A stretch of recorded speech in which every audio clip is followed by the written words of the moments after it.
Lateral Thinking, Creativity Step by Step. Author, Edward de Bono.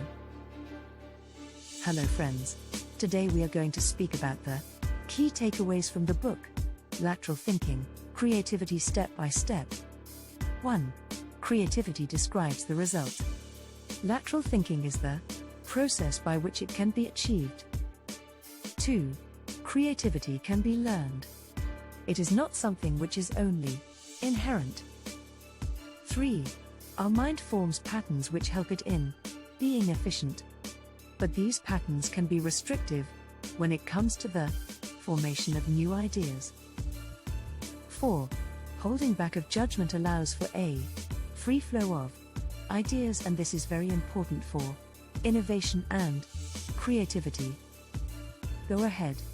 Subscribe now. Log into your librarywala.com account and order your next quick read.